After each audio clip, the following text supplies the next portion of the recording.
Brandon Lewis was picked out by Theresa May this week to rebuild the Conservative Party, to bring in more members, to start to give the Tories a better profile online and restore some campaigning confidence after that terrible, stuttering general election campaign. Frankly, from the perspective of January 2018, it looks like a pretty big job, Brandon Lewis.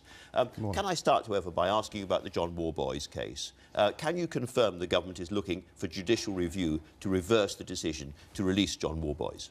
Yes, the Secretary of State is looking and now at getting advice on whether it can judicially review it, because obviously if we can and the advice is clear that we can go forward with a judicial review in a positive way, then we will look to do that. I think every victim out there, every friend and family of victims and anybody who's read about this case will want to know that we are doing everything we can to make sure that the victims are properly protected. And actually we're respecting the situation, the emotions and feelings that people have been through these tragic, awful situations will have. Do you personally understand the outrage there is out there about this case? Oh, absolutely. And I know somebody who's been through this and has been a victim of this. So, but even just reading about it, anybody out there will appreciate just how awful this must be for victims to see what is happening, to think about somebody like that being out on the streets. So I think it's absolutely right. The Secretary of State for Justice will be doing everything he can to make sure this man stays behind bars.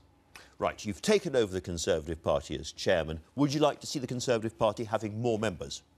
Well, I'm always looking to have more people out there working for the Conservative Party, delivering leaflets, as we were yesterday in my constituency and across the country, as well as knocking on doors. And ultimately, the number that really matters to me, obviously, in May this year and then in a general election, voting for us in those elections. So you need those members. Have you any idea at all how many members you have at the moment?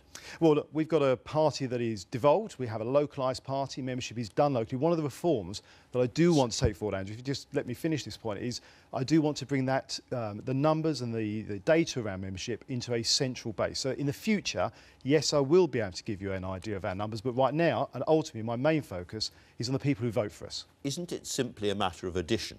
I mean, you've got members in Kent, you've got members in Scotland. All you need is a pencil and a piece of paper and just tot them up. What's so difficult? Well, look, we can all play numbers games. And look, if you look at the way the Labour Party look at their numbers and the things they include, we can all play. Actually, what matters to me is we've got a huge number of people, not just members, but volunteers and activists around the country who are out there day in, day out, knocking on doors, delivering leaflets, getting involved in social media to spread the message about the positive things we are doing in government for people so that we win those votes in a local and in general elections to make sure we give people good governance in their local areas. Have you got as many members as the Labour Party?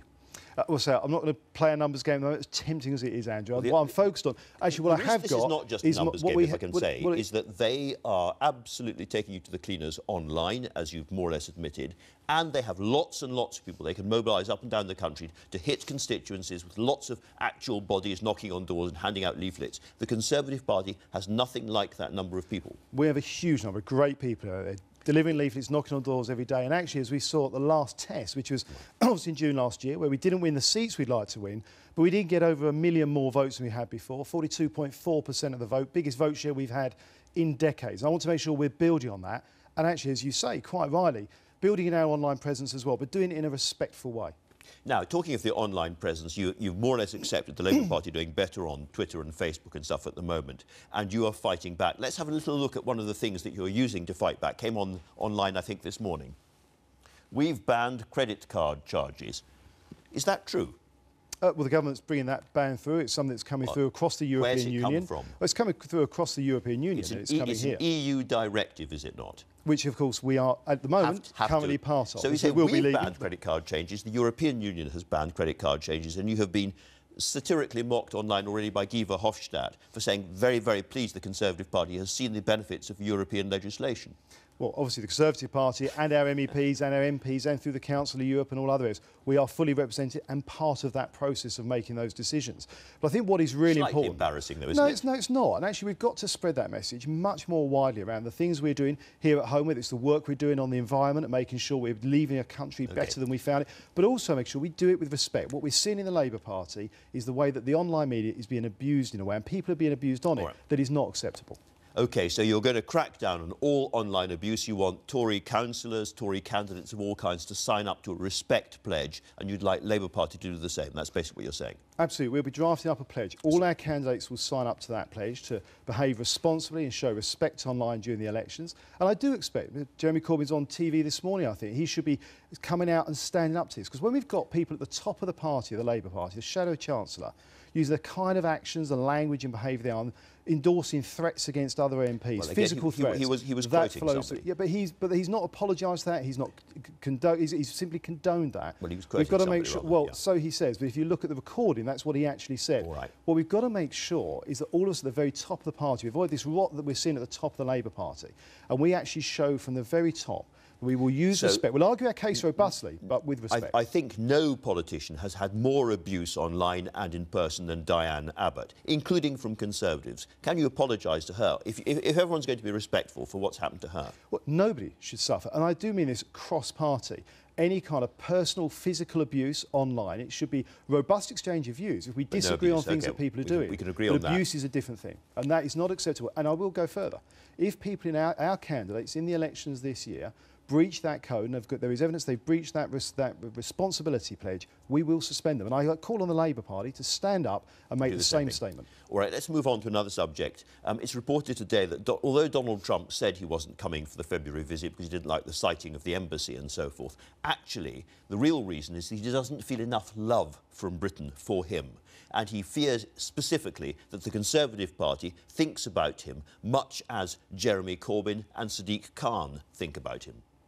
Well, I don't think it helps our country when we've got senior politicians asking world leaders and making the comments that Sadiq has made. Actually, what we've got to remember is we've got a very strong, long-standing, hugely important relationship with the United States. It goes beyond any individual one of us. That relationship is not just the special relationship, but it's important. They're one of the biggest investors in trade, are hugely important to our security interests, and we've got to make sure we're developing and continuing that relationship beyond any of us as individuals. But do you understand, when I can't say the word on air, when he uses the word S-hole about a whole lot of countries with black majorities, do you understand why people see that as an absolutely outlandish, racist comment that has to be condemned?